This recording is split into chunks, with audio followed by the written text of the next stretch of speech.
안녕하세요. 주식시마룬 권미란입니다. 주식 투자에서 실패할 확률은 얼마나 될까요? 분명히 성공할 확률보다는 훨씬 높을 겁니다. 그런데 인간의 본성이 주식 투자와는 좀 어울리지 않다라는 걸 알고 투자를 해야 한다고 하는데요. 애초부터 투자에 적합한 존재가 아닌 게 인간이라고 합니다. 인간의 본성을 반영하는 것이 주식시장이라고는 하지만 주가 같은 경우는 대중 심리와는 또 반대로 움직이기 때문일 텐데요. 사람들은 쉽게 광기와 패닉에 휩싸이게 되고 비이성적인 판단을 잘 내리게 된다고 합니다. 이것을 인정하는 것부터가 주식 투자를 잘 하기 위한 시작 단계라고 하는데요. 그럼 이 어려운 주식 투자를 잘할 수 있는 방법은 뭘까요? 여러 가지 방법이 있겠지만 우선 심리를 잘 제어하는 게 중요하다고 합니다.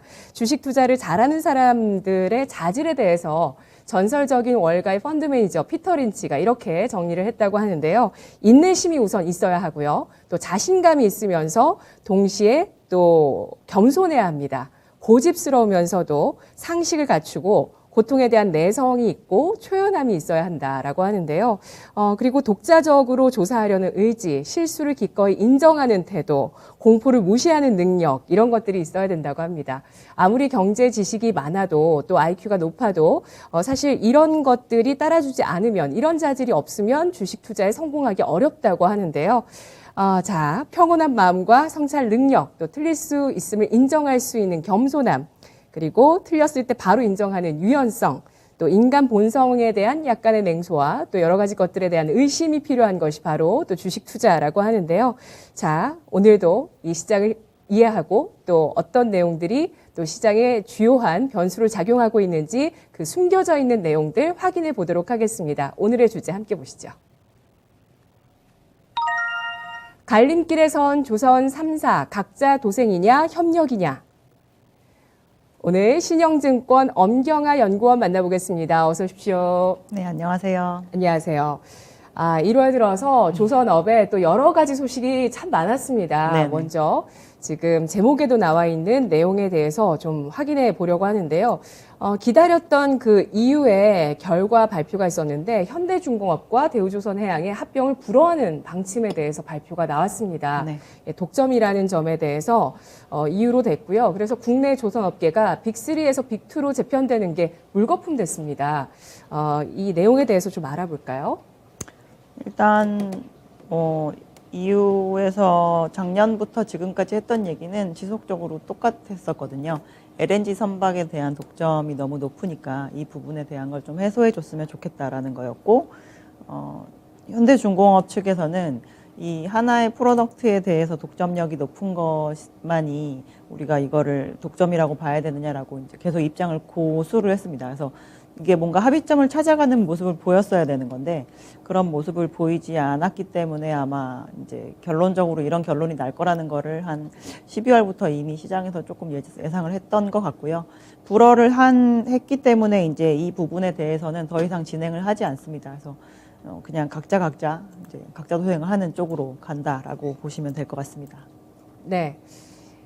인수합병의 그 대상이 됐던 대우조선해양 같은 경우 이 발표가 현지 시간으로 13일에 났는데요.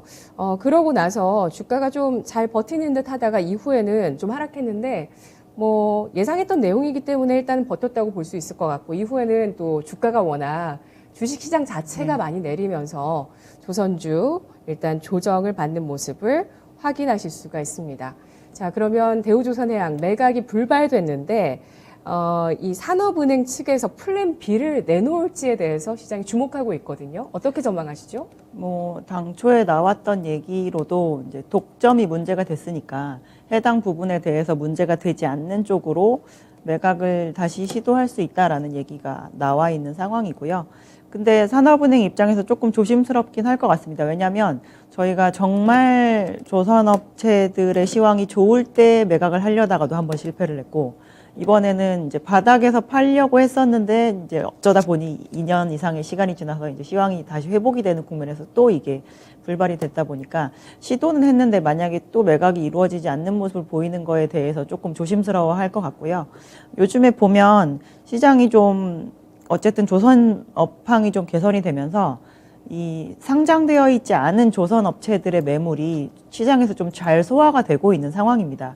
그래서 그냥 이렇게 PE들 같은 경우는 사실 조선업의 딜에 대해서 상당히 관심이 많을 만한 상황인데요. 이렇게 대우조선해양 같이 뭐 국방 관련 매물도 이제 핸들링을 하고 이런 업체에 대해서 저희가 아무런 그런 그러니까 오직 엑시플랜만을 위한 그런 PE들한테 팔기는 조금 어렵기 때문에 좀 무게감 있는 SI, 그러니까 재무적 투자자를 꼭 데려와라. 아마 그게 조건으로 붙을 텐데 그 부분을 소화할 수 있을 만한 재무적 투자자가 있는지에 대해서는 조금 생각해 봐야 될 문제인 것 같습니다. 네. 그렇습니다. P라는 건 뭐죠? 그러니까 재무적 투자자의 FI라고 봐야 되는 거죠. 아, FI. 네네. FI가 P이고요. 그리고 전략적 투자자. 를 사업자들. SI라고 또 하고요. 네.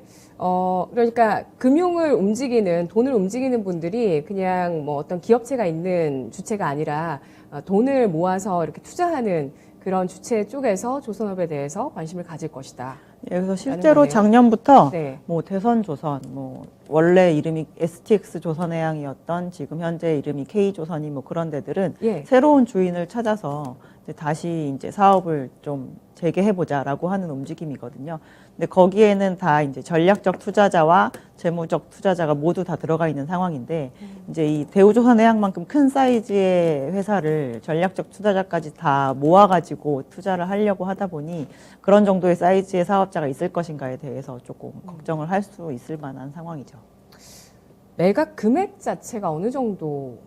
일단 볼수 있을까요? 원래 현대중공업에 매각을 할 때는 네. 그 CB 2조 가량과 그리고 이제 유상증자를 또 한국조선해양에서 밑으로 내려주는 게 1.5조 이 정도 들어갈 예정이었었고요.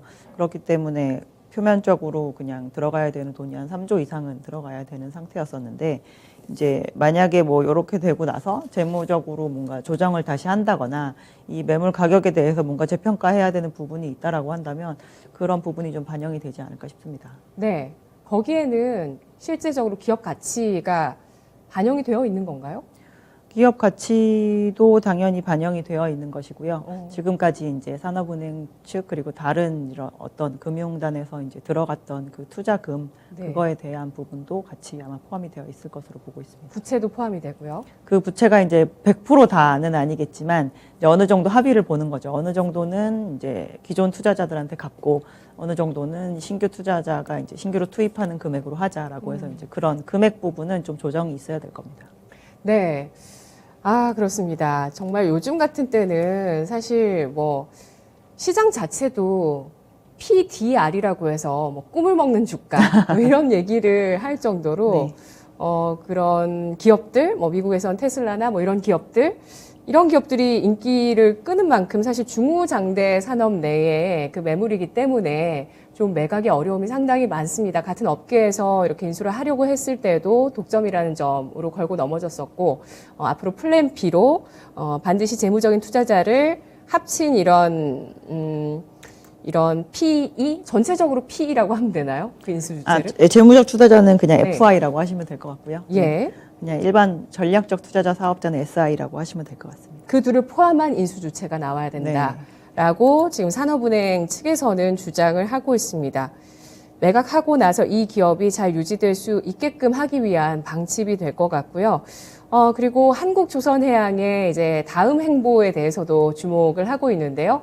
한국조선해양이 또 IPO를 준비하고 있는데 요즘 뭐 많은 기업들이 뭐 더블 카운팅이다라고 해서 물적 분할에 대해서도 여러 얘기가 많은데 이 한국조선해양이 현대사모중공업을 상장하려고 추진하고 있잖아요. 이것도 더블 카운팅의 우려가 있다 이렇게 얘기를 하던데 왜 그런 걸까요? 당연히 지금 이제 한국조선해양이 이 현대중공업 그룹 안에 있는 사업회사들을 다 밑에 이제 가지고 있는 상황이거든요. 그래서 예. 저희가 작년에 현대중공업을 상장을 할 때 이미 나왔던 이제 얘기지 않습니까? 네. 한국조선해양도 상장이 되어 있고 현대중공업도 상장이 되어 있으면 더블 카운팅이다. 근데 이번에도 상장을 하게 되면 또 한국조선해양이 들고 있는 현대사모중공업이 상장을 하는 것이기 때문에 계열사의 상장은 더블 카운팅 그거에 대해서 이제 더블 카운팅이라는 얘기가 당연히 있는 것이고요. 예. 근데 기존에 이제 이 현대사모중공업 같은 경우는 2017년에 프리 IPO를 진행을 하면서 재무적 투자자한테 한 4천억 원의 투자를 받았었습니다. 그래서 그때 이제 투자를 받을 때 상장 조건부였었고요. 그래서 올해까지 상장을 해야 되는데 이제 상장을 2년 정도 유예하긴 했지만 그 2년을 만약에 다 쓰게 되면 그 기간 동안 상당히 많은 그 비용을 써야 되거든요. 금융 비용을 좀 지불을 해야 되니까 굳이 그 금융 비용을 지불을 할 필요가 없다라고 그룹의 입장인 것 같고요. 상장을 원래 하는 것이 이제 기존의 투자자들과의 약속이었기 때문에 진행을 하겠다라고 지난번에 간담회에서 밝힌 바가 있습니다. 네. 뭐 시장에서는 더블 카운팅 우려가 있다고는 하지만 이 현대사무중공업이 상장이 되면 어쨌든 기업 가치를 또 주식 시장의 시가총액으로 평가를 받게 되면 그럴 수 있죠. 그렇게 되면 한국조선해양의 주가에 도움이 될까요? 현대중공업 상장하실 때 보면 사실 도움이 되지 않습니다. 왜냐하면 저희가 조선업을 바라보면서 주식을 살 때 중간지주 회사를 사는 것보다 직접적으로 사업을 하고 있는 회사를 사는 게 훨씬 더 좋다라고 많이 판단을 하는 것도 있고, 특히나 현대중공업 같은 경우는 한국의 전체 조선업체들의 거의 대장주 역할을 하기 때문에 그때 당시 주식 수급상으로 이제 한국조선해양을 좀 줄이고 현대중공업으로 이렇게 좀 매물을 몰아가는 그런 분위기가 있었거든요. 근데 이번에도 만약에 중간지주 회사의 가치를 잘 모르겠으니까 사업회사를 가져가겠다라는 의지를 가지고 계신 투자자분들 같은 경우는 또 아마 그런 움직임을 보일 수 있을 텐데, 이제 저희가 생각했을 때는 현대중공업과 현대사무중공업의 그런 차별점을 얼마나 시장에서 제대로 파악을 할지에 대해서는 좀 의문이고, 현대중공업처럼 완전히 조선 전체를 통틀어서 대장주의 분위기는 아니기 때문에 조금 영향은 제한적이지 않을까라고 보고 있고, 과연 이 둘이 뭐가 차이가 있는지에 대해서 이제 그룹이 이런 투자자들에게 좀 명확하게 이 의미를 부여해 줘야 되는 부분이 있는데, 여기에 대해서는 아직 명확한 모습이 보이지 않고 있는 상황입니다. 네, 앞서서 투자받았던 게 2017년인데요. 현대사무중공업이 국내 사모펀드 IMF 프라이빗 에쿼티로부터 투자를 받았습니다. 4천억 원이라고 하고 상장을 조건부로 해서 투자를 받았던 만큼 올해 상장이 예정되어 있는데, 그러면 연구원님께서 좀 그 가치를 구별해 주시죠. 현대사무중공업 상장할 때 IPO, 요즘 공모주 투자 정말 많이 하시잖아요. 네. 예, 공모주 투자를 추천하시겠습니까? 아니면 저희는 기존에도 조선업종 탑픽이 한국조선해양인데요. 예. 뭐 아직 상장을 하지 않은 회사이기 때문에 저희가 띄어가지고 그 상장 가치를 지금 얘기를 할 수는 없는 상황이고, 컴플라이언스상으로 봤을 때 사업을 하는 걸 봤을 때는 어떤 가치를? 근데 강선건조 이렇게 나오네요. 어느 건조요? 강선건조 이렇게 나와요. 강선. 건조업. 상선 건조이지 않을까요? 아, 예. 제가 지금 네네. 포털 사이트에 검색을 아마도 했는데 그럴 텐데 그냥 예. 일반적인 화물선을 건조를 한다는 의미이고요. 화물선이요. 네, 대형 선박을 건조를 한다는 의미에서 현대, 대우, 삼성과 크게 차별점은 없는 상황입니다. 근데 현대사무중공업이 현대중공업에 원래 처음부터 포함되어 있던 회사는 아니고요. 네. 그 다른 그룹에 있던 조선소를 이제 관리를 하다가 그룹에 이제 안에 내재적으로 이제 취하게 된 그런 케이스인데요.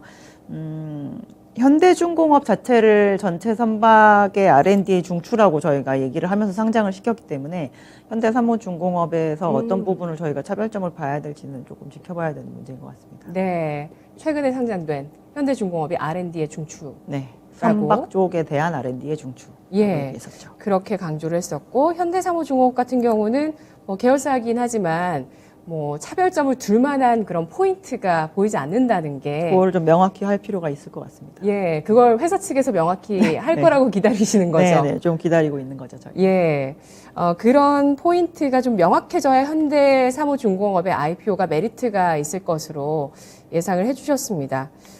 그렇다면은 그 현대중공업 상장 당시 때처럼, 아까 현대중공업 상장 당시에 그 한국조선해양의 그 주가의 이득이 없었다고 하셨는데, 예, 그때처럼 이 현대사무중공업이 상장이 됐을 때 한국조선해양이 받는 수급적인 여파가 있을까요? 뭐 마이너스 여파라고 일단은 봐야 되는데 그 네. 정도가 저희는 이제 조금 덜 하지 않을까라고 생각을 하고 있고요. 궁극적으로 순서의 문제인데 사업회사들이 결국 좋아지면 그 부분이 모여서 이제 중간지주 회사로 가치가 옮겨갈 거라고 보는 상황이기 때문에 궁극적으로는 이 순서의 차이일 뿐 중간지주 회사한테도 결국에는 사업회사들이 좋아지는 것이 중간지주 회사 주가에도 도움이 된다라고 보고 있습니다. 네. 어쨌든 뭐 상장된 이후에 이 계열사들이 실적이 좋아지면 그래도 중간 그렇죠. 지주사에는 네. 긍정적일 것이다라고 중장기적인 관점을 얘기해 주셨습니다. 내년 본격적으로 선박 환경 규제가 이어지게 되면서 이 수주 사이클에 영향을 줄 거라는 전망들이 굉장히 많았었는데요. 조선업계의 영향 어떻게 예상하실까요? 일단 결론부터 말씀드리면 긍정적이라고 봐야 될 것 같고요. 예. 원래는 규제가 강화가 되면 그 강화가 돼서 시작이 되는 시점까지는 시장은 관망을 합니다. 아무런 액션도 취하지 않고 있다가 규제가 강화가 되고 났더니 어떤 선박이 효율적으로 쓰이더라라는 결론이 잡히면 그때부터 움직여서 그 선박을 발주를 하거든요. 근데 사실 21년 같은 경우는 그 환경 규제, 그러니까 탄소 저감 규제가 시작이 되는 게 23년인데 그게 움직이기 이전에 생각보다 되게 빨리 움직인 해라고 볼 수가 있습니다. 근데 그렇게 움직일 수 있었던 이유는 그 탄소 배출을 가장 많이 하는 선족에 해당하는 컨테이너 선사들의 그 어닝이 매우 충만했기 때문이고요. 네, 거의 엄청났죠. 뭐 한 3분기 만에 10년치를 벌었으니까 예. 뭐 굳이 뭐 10% 20% 정도 성과를 아끼는 게 아무런 의미가 없을 정도로. 근데 올해 같은 경우도 아직은 규제가 당연히 시작을 하지 않은 22년이긴 하지만 그리고 해상우님도 뭐 1, 2주 정도 지금 조정받았다는 얘기가 나오고 있는 상태이긴 하지만 연간으로 봤을 때 어닝이 여전히 흔들리지 않을 것으로 보이고 있고 만약에 운임이 한 반토막이 난다고 하더라도 해운사가 벌 수 있는 수준에서의 어닝에서는 거의 최상단 수준입니다. 그래서 아마 궁극적으로 발주를 해서 그 선박을 받아가지고 길게 저희가 영업할 거에 대한 준비를 해야 되는 거잖아요. 그래서 발주를 하는 양 자체가 크게 줄어들 일은 없지 않을까 싶은 상황이고요. 실제로 시장에서는 23년부터 본격화되기 이전에 22년에는 조금 발주량이 주춤할 것 같아요라는 지금 전망이 좀 우세한 상황입니다. 작년에 워낙 많은 발주량이 나오기도 했기 때문에 올해는 한 20% 내외 정도의 전체 발주 볼륨이 줄어들 거라고 많이들 보고 있는 상황인데 연초에 그래서 작년에 많이 발주된 컨테이너 선박이 제일 많이 주춤하지 않겠냐. 어떻게 2년 연속 그게 잘 나올 수가 있냐라고 했는데 지금 제일 열심히 발주 나오고 있는 게 또 컨테이너 선박입니다. 그래서 그만큼 어닝이 받쳐주고 있다라는 것이고 뭐 어닝이 받쳐주게 되면 환경 규제를 준비하는 이런 것이 내년에 굳이 본격화되기 이전에도 올해도 볼륨적으로는 상당히 도움이 되게끔 나올 수 있습니다. 네, 탄소 배출을 많이 하는 컨테이너 선사들의 어닝 서프라이즈가 때마침 이어지면서 발주가 생각보다 좀 빠르게 이어졌습니다. 지난해부터 올해 초반까지 계속 이어지고 있다는 이야기인데요. 우리 이 방송을 준비하면서 연구원님 자료를 저희 PD님이 또 주셔서 제가 또 쭉 살펴봤더니 선가도 계속 좋더라고요. 네네. 예, 신조선가랑 중고선가를 중요하게 보시나요?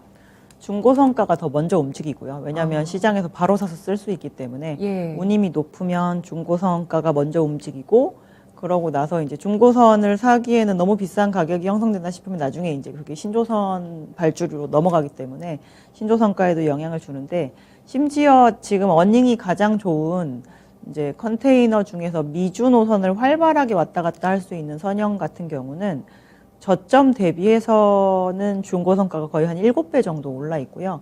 신조선 가격보다 중고선 가격이 2배인 선박 사이즈들도 있습니다. 6,000 TU급 이런 선박은 네. 지금 새로 만들면 만약에 한 6천만 불이다 이러면 중고로 한 5년짜리 된 거 시장에서 살 때 막 예. 1억 2천만 불 들여서 그냥 빨리 사서 빨리 굴리는 게 오히려 더 어닝이 많이 남을 거라고 당장 판단을 하는 필요하니까요. 거죠. 예. 예. 그래서 가격이 이렇게 올라온 부분은 당연히 중고선 시장이 조금 과하다 싶을 정도로 좋았다는 건 신조선 시장에도 추가적으로 더 상승할 여지가 있다라고 보는 것이고 이게 거래량이 좀 줄어들면 저희가 가격이 좀 주춤할 수가 있는데 요즘에 연초임에도 불구하고 상당히 이제 거래 시장이나 발주 시장의 이 거래량이 별로 줄어들지 않고 있는 상황이라 저희는 아마 연휴 이후에도 성과는 상승세를 많이 이어가지 않을까라고 생각하고 있습니다. 네, 알겠습니다. 물류난 때문이고요. 뭐 이런 신조선가 그리고 중고선가의 추이는 신형조선운송 위클리에서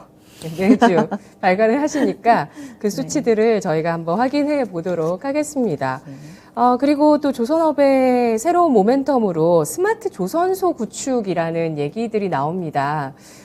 그리고 뭐 조선소 자체도 그렇지만 앞으로 운항하는 선박들이 친환경적으로 되어가고 또 스마트화 되어가는 건 시대의 흐름일 텐데 우리 빅3도 이 스마트 조선소 구축에 심혈을 기울이고 있나요? 뭐 많은 심혈을 기울이고 있다라고는 하지만 사실 저희가 표면적으로 이렇게 수치상으로 확인할 수 있는 부분은 대단히 많이 없을 거고요. 이 조선소 사업장이 되게 안전하지 않은 사업장 중에 하나입니다. 위험도가 대단히 높은데 저희가 이제 IoT를 적용한다거나 뭐 이런 식으로 해서 안전을 옛날보다 많이 이제 높이고 있습니다라고 얘기를 하고 진짜 많은 금액을 투입을 하고 있지만 네. 실질적으로 이런 안전사고나 이런 것들이 줄어드는 거를 판단을 해서 나중에 후행적으로 저희가 확인을 할 수 있을 텐데요. 지금 당장은 이렇게 눈에 띄게 어떠한 성과를 얻었다라는 거를 보기는 조금 어려운 네. 부분이라고 볼 수 있습니다. 안전과 효율을 위해서 추구를 하는 거지만 이렇게 가려면 좀 투자 비용도 필요하겠네요. 네, 그렇죠. 예. 정부의 역할론도 대두가 되고 있습니다. 조선업계의 정부의 역할은 뭐가 중요할까요, 지금?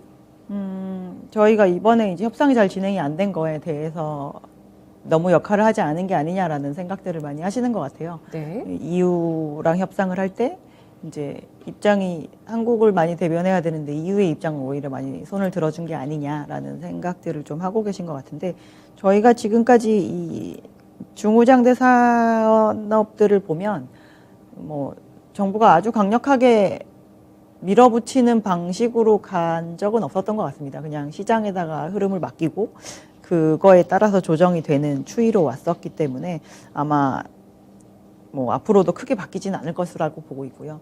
딜이 이제 불발이기 때문에 이런 얘기가 많이 나오고 있는데 저희는 뭐 향후에 이렇다고 해서 다시 정부가 원하는 쪽으로 뭐 어디는 합치고 뭐 어디는 붙이고 뭐 이런 식의 조정은 일어나지 않을 것으로 보고 있습니다. 네.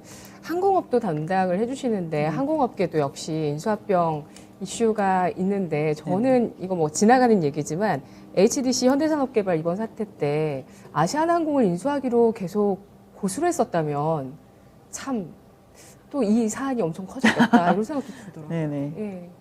참 인수 주체가 어떤 주체가 될지 조선, 항공 계속 좀 지켜봐야 될 것 같습니다. 자, 첫 번째 주제 함께 해봤고요. 이어서 두 번째 주제 보시죠. 새해 수주 날개단 K조선 올해 전망은? 뭐 지난해 우리가 조선업의 수주를 보면서 그래도 정말 전 세계 최고의 경쟁력이 있는 조선업의 경쟁력을 우리가 봤다, 확인했다 이런 얘기들도 참 많았었고요. 다만 아쉬웠던 부분은 뭐 주가와 실적이 아니었나라는 생각이 듭니다. 지난해 실적에 착시 효과가 있었는데 이유가 뭐였는지 다시 한번 짚어볼게요. 저희가 선가가 많이 올랐었다고 말씀을 드렸지만 실제로 가격이 이렇게 상승세를 본격적으로 그리기 시작을 한 건 21년 하반기에 되게 많이 집중이 되어 있습니다. 그래서 네. 지금 저희가 만들고 있는 선박들은 21년 상반기 이전까지 수주를 했던 물량이 대부분이기 때문에 가격이 오르기 이전의 물량이 여전히 비중이 높다라는 점이고요. 재료 가격이 또 많이 올랐죠. 인플레도 있고 원자재 가격도 작년 상반기 워낙 많이 올랐었고 해서 철판 가격이 과거에 고점을 찍었었을 때가 한 2010년 정도였었는데 그때 고점 정도 수준으로 대단히 빠르게 회복을 했습니다. 그래서 만드는 제품의 가격은 그닥 많이 오르지 않고 재료의 가격은 역사적인 고점을 향해서 달려가고 있다 보니 당연히 지금 실적이 미스매칭이 날 수밖에 없는 상황이고요. 제품 가격이 오르고 난 다음에 수주한 물량을 건조를 하는 것만이 이 실적이 다시 턴어라운드 할 수 있는 방법입니다. 그래서 올해 아마 한 4분기 정도가 되면 대부분의 네. 업체들이 가격이 오른 물량들을 좀 건조를 하게 되면서 예. 어느 정도 수익성이 좀 개선이 되지 않을까라고 보고 있습니다. 네, 하반기에 그 철강들의 가격이 굉장히 많이 올랐죠. 철강석이 먼저 정말 불꽃 튀게 급등을 했고 그러면서 철강 가격들이 상승했습니다. 4분기 실적에서 철강주의 어닝 서프라이즈도 또 뭐 나오고 있죠. 어제 하이스틸이었나요? 하이스틸이었던 걸로 기억하는데 실적이 이번 주 또 굉장히 급증하는 실적이 나왔고요. 이런 것들 정말 다행히도 수주 선가를 끌어올려 줄 수 있었던 게 이 수요처라고 할 수 있는 컨테이너 선사의 구매력이었던 것 같습니다. 그래서 이렇게 좀 가격이 올라간 수주들이 건조되는 시점 앞으로 조선주에 있어서 주가의 키포인트라고 설명을 해주셨는데요. 그리고 수주도 계속 돼야 되겠죠. 연초에 수주 릴레이가 이어지면서 지금 이렇게 시장 분위기가 급변하기 전에는 주가가 좀 반영을 했습니다. 네네. 네, 수주가 있었다라면서 특징주로 조선주 이렇게 올라온 걸 연초에 보셨을 텐데 지난해와 같은 수주 호황이 계속 지속될 수 있을까요? 일단 많은 전망 기관 그리고 조선 업체들은 사실 21년 대비 22년의 수주 목표를 조금 낮춰서 잡았습니다. 왜냐하면 작년에 거의 1년에 2년치를 수주를 하다 보니까 네. 지금은 잔고가 24년 말 정도까지 거의 차 있는 상황이거든요. 그래서 지금 수주를 하면 25, 26년 막 그때 이제 인도를 해줘야 되는 상황이다 보니 선사들도 발주를 하면서 원하는 게 저희 좀 빨리 주세요인데 이제 그거를 할당해 줄 수 없고 저희가 막 2005년 이럴 때 시황을 생각해 보면 그때는 조선소 자체를 늘려가면서 저희가 수주를 할 때였었거든요. 증설이 있었군요. 그렇죠. 그때는. 증설 엄청 많이 했죠. 그래서 한 네. 5년에 한 번씩 조선업체들 매출이 막 더블이 되고 막 이럴 정도였었으니까. 그때 조선주 투자자분들이 행복한 네. 시기였잖아요. 근데 지금은 이제 그런 상황은 아니지 않습니까? 조선업을 너도 나도 하겠다고 달겨드는 시기는 아니고 제한적인 거 내에서 받으면서 더 높은 가격으로 고스펙으로 이제 수주를 하겠다라는 거라서 이제 그런 부분에 있어서 시장 기대치와 가이던스와의 연초의 차이는 있었겠지만 어찌 되었건 아직까지 시장에서 선박을 원하는 그 볼륨은 크게 줄어들지는 않고 있는 모양인 것 같고요. 오히려 올해 상반기 말쯤 되면 연초에 세웠던 목표치를 조금 넘을 수 있지 않을까라는 그 얘기가 시장에서 좀 돌기 시작하지 않을까 싶습니다. 그래서 저희가 막 캐파를 늘리면서 수주하는데 갑자기 수주가 뚝 끊기면 이제 제품 가격이 급격하게 하락할 수 있지 않을까 이거를 좀 걱정해야 되는 시점이지만 지금은 그런 거는 아니고 올해 이제 전반적으로 수주 목표를 그렇게 높게 잡지 않는다고 하더라도 가격이 내려갈 거에 대해서는 아무도 걱정을 하지 않거든요. 왜냐하면 이미 캐파가 상당히 제한적이기 때문에. 그래서 올해는 저희가 봤을 땐 뭐 수주 호황이 높은 가격으로 제값의 물량을 1년 이상치를 확보하는 거라면 호황이 이어진다라고 네. 봐도 무방한 수준인 것 같습니다. 네, 현재 조선주의 주가는 수주를 따라가고 있다고 보세요? 아니면 실적을 따라가고 있다고 보세요? 후자겠죠. 작년 전장가요? 하반기부터의 모습을 보면 네, 그 전방 산업의 피크아웃을 많이 따라가고 있는 것 같습니다.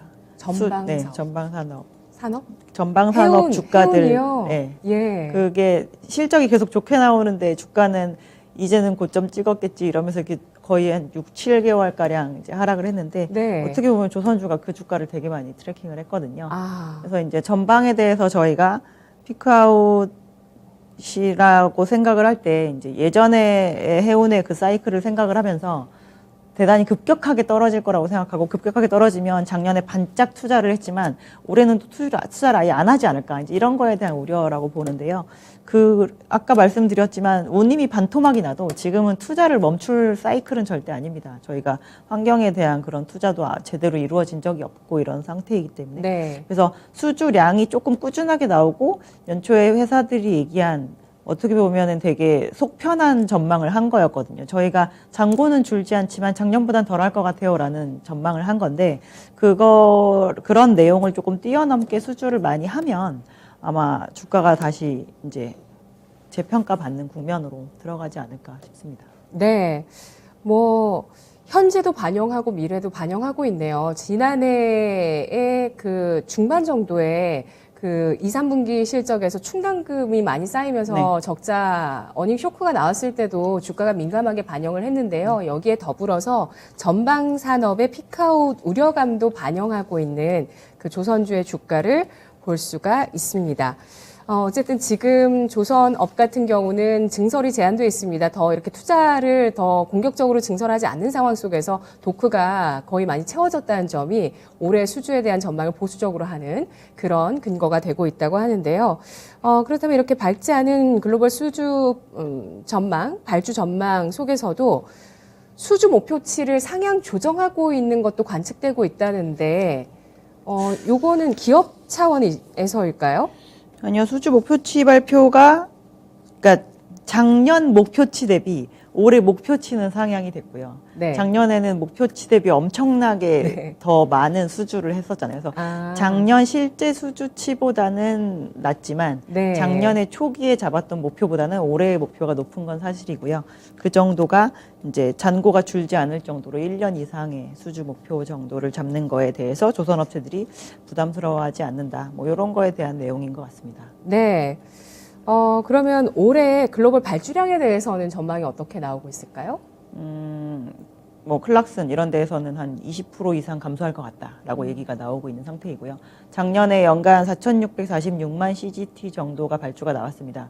이 부분이 글로벌 캐파 대비해서 보면 글로벌 캐파가 한 3,500만에서 4,000만 사이 정도 되거든요. 그거보다 더 많이 발주가 됐었으니까 이제 올해는 캐파 정도 발주가 되지 않겠느냐라고 조금 보수적인 그 전망치들을 내놓고 있는 상황이고요. 네. 그렇게 나온다고 해서 뭐 조선업체들이 매출이 줄거나 막 이럴 위험은 없음에도 불구하고 일단 원래는 수주 산업이기 때문에 저희가 주가가 궁극적으로 수주를 따라가겠지라는 생각으로 조정이 오는 경우도 종종 보이고 있는 상황입니다. 네. 그렇군요. 그런데 이 선박 인도량 같은 경우는 또 우리가 또 역대급을 볼 시점이 앞두고 있는 상황이군요. 일단 2021년이 네. 조선업체들이 매출이 되게 작았던 시기였었거든요. 그러니까 예. 저희가 2019년, 2020년 계속 수주가 적다 보니까 21년에 그만큼 건조를 할 수 없는 게 아니라 21년에 인도해 주세요라고 신청을 한 수요자가 적었던 거죠. 그래서 작년은 어떻게 보면 가동률이 100%가 아니었던 겁니다. 근데 이제 올해부터 올라가서 뭐 현대중공업 그룹 같은 경우는 얘기를 하면 25년까지 매년 매출은 두 자릿수 정도 성장을 한다. 그게 설사 10%대 초반이라고 할지라도 올해부터서는요? 저희가 22, 23, 24, 25, 4년 연속 그 정도 성장을 할 수 있다라고 얘기를 했는데 네. 이게 Q가 느는 것도 있지만 저희가 이제 높은 가격의 선박을 만들므로 인해서 올라가는 그런 매출 증가세도 있기 때문에 실적이 그렇게 늘어나게 되면 고정비 커버 효과가 나타나면서 조선업체들 실적이 좀 이익률이 개선이 될 수가 있죠. 네. 유럽에서 원자력과 LNG를 친환경 에너지로 분류를 했거든요. 이것도 조선업에 긍정적인 영향이 있을까요? LNG를 친환경으로 분류한 거에 대해서는 상당히 영향이 큰 편이고요. 그러니까 저희가 그 전체적으로 선박 시장에 있는 선박들은 다 오일을 베이스로 해서 연료로 사용하는 선박들이지 않습니까? 근데 이제 작년에 돈을 많이 벌은 컨테이너 선사들이 제일 많이 선택한 차선책이 LNG 추진 선박이거든요.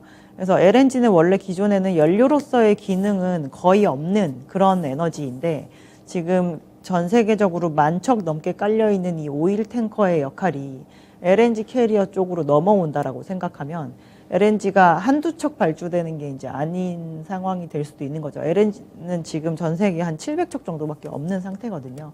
근데 이게 연료로서의 기능이 생겨서 그게 생긴 트리거는 기술의 발전일까요? 기술의 완성도는 어느 정도 원래 있었는데 네. 이제 규제가 강화되는 게 큰 트리거죠. 네네. 그래서 탄소 배출을 하지 말아라. 그러니까 LNG가 탄소를 아예 배출하지 않는 건 아니지만 어쨌든 오일보다 훨씬 적게 배출을 하기 때문에 저희가 한 2030년 정도까지 지켜야 되는 그 기준선은 상당히 많이 만족시킬 수가 있거든요. 그래서 지금 전체적으로 개발되어 있는 모든 기술 중에서 검증도 오래되어 있고 지금 뭐 향후에 한 5년 이내에 뭔가 바뀌어야 되는 규제에 대해서 다 대응 가능한 에너지를 꼽으라고 하면 LNG가 제일 1차로 꼽힙니다. 그래서 LNG가 많이 발주가 되면 특히나 한국 조선 업체들이 그 LNG 선박 독점 때문에 문제가 돼서 합병마저 못했는데 상당히 수주를 많이 받을 수밖에 없는 상황이 되죠. 네. 수소 선박에 대해서도 관심이 있으세요, 연구원님?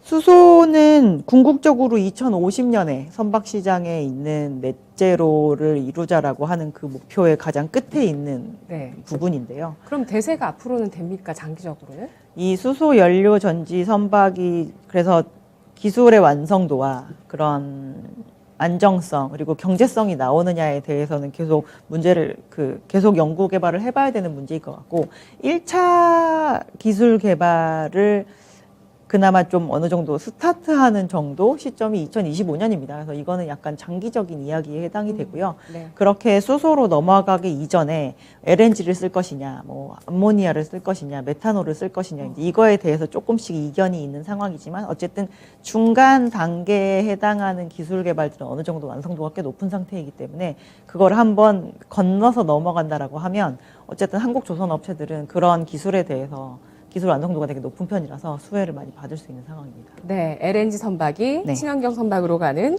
중간 다리 역할을 하면서 수주 업황에 매우 긍정적인 성장 모멘텀이 되고 있습니다. 조선업 하면은 아까 뭐 작년에 실적에서도 반영됐지만 원자재 가격의 상승을 네.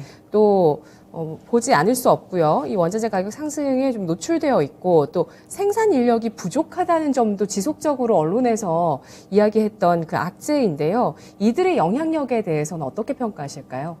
일단 인력은 그래서 그 조선업체들이 원래 뭐라 그래야 되나 그 인력 양성 학교 같은 거를 원래 내부적으로 가지고 있거든요. 근데 그거를 업황이 안 좋은 동안 거의 네. 가동을 안 하고 있다가 예. 이제 다시 뽑아서 교육시키고 뭐 인력을 좀 재분배하고 막 이런 거에 대해서 이미 많은 투입을 하고 있는 상태이고요. 재료 가격은 수요가 있으면 오를 수밖에 없다라고 생각합니다. 그래서 작년에 조선업체들이 이번에 올랐던 그 철판 가격 이상으로 더 오르진 않을 것 같다라고 얘기를 했지만 실제로 환경을 보면 이 중국이나 한국의 이 철판을 생산하는 쪽에서 저희가 생산량을 뭐 50% 늘리겠습니다. 이런 얘기는 잘 하지 않잖아요. 생산량은 약간 제어를 하면서 21년 대비 22년에 한국과 중국의 모든 조선업체가 더 배를 많이 만들거든요. 그럼 철판은 분명히 수요가 늘어날 텐데 네. 이거에 대해서 가격이 단순히 철광석 가격이 빠졌다는 것만으로 상당히 많이 빠지지 않을까라고 기대하는 건 저희는 좀 잘못된 생각이라고 생각을 하고요. 오히려 그냥 상향 안정화되었을 때 이 재료 가격으로 만들어도 이익이 남을 만큼의 선박 가격으로 수주를 하는 거에 오히려 집중을 해야 되지 않을까. 근데 작년 연말까지 오른 가격으로는 그 부분은 많이 반영을 해서 성과가 상승을 했다라고 생각을 하고 있고요. 지속적으로 선박의 수요도 있어야지 중고 성과도 오르고 재료 가격도 계속 상향 안정화되어서 유지가 되고 그거를 반영한 선박 가격도 결국 유지가 되는 거니까 선순환적인 관점에서 봤을 때 가격의 인플레 형성으로 인한 제품 가격의 상승세는 뭐 어쩔 수 없는 추세다라고 보고 있습니다. 네. 그게 현재 조선업에서 그 인플레이션이 불리한 그 작용을 하지는 않는다. 네, 이렇게 판단을 하시네요. 가격이 오르게 마련이니까요. 예, 어떤 제품이라고 할 수 있는 선가의 상승으로 이어지고 있는 그 구도가 계속되고 있습니다. 조선업에 대해서 쭉 살펴봤는데요. 이렇게 빅2로의 재편에 있어서 사실 좀 걸림돌이 나오고 있고 또 대형 IPO도 놓여 있고 그리고 수주 사이클에 대해서도 쭉 살펴봤습니다. 올해 조선주의 투자의 키포인트가 뭘까요? 실적이 될까요? 수주가 될까요? 어떤 게 될까요? 수주는 좋게 지금 지속이 되고 있는 게 너무 오래돼서 조금 시장에서 이제 무덤덤해진 상황인 것 같고요. 올해 안 보던 게 보인다라고 한다면 당연히 실적 턴어라운드 하는 거 올해 네. 연말에 보게 되는 그 부분이 좀 이렇게 트리거가 되지 않을까라고 보고 있습니다. 네.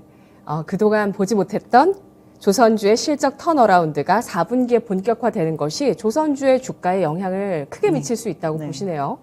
알겠습니다. 그러면 올해 가장 부각될 수 있는 조선주는 어떤 종목으로 꼽으실까요? 뭐 가장 대장주가 무조건적으로 부각이 될 거라고 보고 있고요. 저희가 예. 가장 많이 오를 것 같다라기보다는 가장 이 회사가 주가가 오르지 않으면 전체 조선주가 오르는 게 힘들다라고 봐야 된다라고 하면 현대중공업이 네. 제일 부각이 되지 않을까 싶습니다. 현대중공업이 대장주인 이유는 뭘까요? 제일 사이즈가 일단 크고 전체 그룹에서 제일 그 지금 얘기를 하고 있는 뭐 친환경적인 선박 이런 거에 대한 그 R&D 중추 역할을 하고 있기 때문에 대장주 역할을 한다는 데 있어서는 부각될 만한 조선주는 현대중공업이다라고 보고 있습니다. 네. 그럼 마지막으로 이 친환경 모멘텀도 좀 끼어 있는데 이 조선주의 이 호황 사이클이 장기화될 가능성은 얼마나 있다고 보시나요? 2010년 이전에 만든 선박들은 어떻게 보면 지금의 이런 규제 강화 사이클에서 좀 애매한 선박들입니다. 뭔가 돈을 들여서 고치기엔 좀 오래됐고 그렇다고 완전히 노후화된 건 아니지만 근데 규제는 어쨌든 내년에 전면적으로 그 기존 선박에 한꺼번에 적용이 되는 것이기 때문에 내년에 규제 강화가 시작이 되면 시장성을 한꺼번에 잃어버릴 수도 있습니다. 그렇게 되면 그 선박들에 대해서는 교체 수요가 본격화돼야 되는 부분이고요. 숫자가 당연히 많기 때문에 몇 년치에 걸친 물량을 교체 수요만으로도 저희가 충당을 해야 될, 충당하는 것이 가능해질 정도의 업황이 올 수도 있다라고 보고 있습니다. 네, 알겠습니다. 자, 이러한 답변이 조선주의 사이클의 길이에 좀 대변될 수 있는 그런 답변인 것 같습니다. 조선주가 시장에 전면에 부각되지는 않았지만요. 이 조선 산업 일단 지난해 수주 호조세 예상보다 정말 좋았던 크게 좋았던 그 수주를 확인했던 산업입니다. 이 조선주 마침 전방 산업도 굉장히 좋았기 때문에 선가까지 끌어올려지고요. 인플레이션의 수혜를 받는 그런 업종이 되고 있는 상황이라는 것 성과를 통해서 확인할 수가 있습니다. 그리고 내년 본격화되는 선박의 친환경 규제 이런 것들이 조선 산업의 사이클에 미치는 영향 주목되고 있고요. 4분기 조선주 턴어라운드 예상해 주셨습니다. 분석 잘 들었습니다. 감사합니다. 고맙습니다. 네, 주식시마론에서 오늘 중후장대 산업, 조선업에 대해서 신영증권 엄경화 연구원과 함께 살펴봤습니다. 네, 오늘 계속해서 너나 할 거 없이 좀 하락하는 시장이고요. 반등이 여의치가 않습니다. 진짜, 이번 주 초반에 있었던, 지난주 후반에 있었던 그 20일의 반등이 없었다면 진짜 매일 내리는 장이었을 것 같은데, 그래도 그날은 좀 반등이 비교적 강하게 나왔지만 오늘 장의 반등은 크지 않다는 게 특징입니다. 오늘 굉장히 약한 흐름이 이어지고 있고요. 외국인 그래도 어제와는 다른 점이 선물시장에서는 매수세로 돌아섰다는 점입니다. 3거래일 만에 선물시장 외국인 매수로 전환했고요. 내일 기다리는 1월 FMC 회의 결과 또 LG에너지솔루션 상장 이후의 분위기 함께 보실 수 있을 것 같습니다. 지금까지 투자 판단에 도움드릴 수 있는 다양한 내용들을 전해드렸고요. 다만 주가의 상승과 하락을 보장하지 않는다는 점을 유의하시면서 투자하시기 바라겠습니다. 시청해주신 여러분 고맙습니다.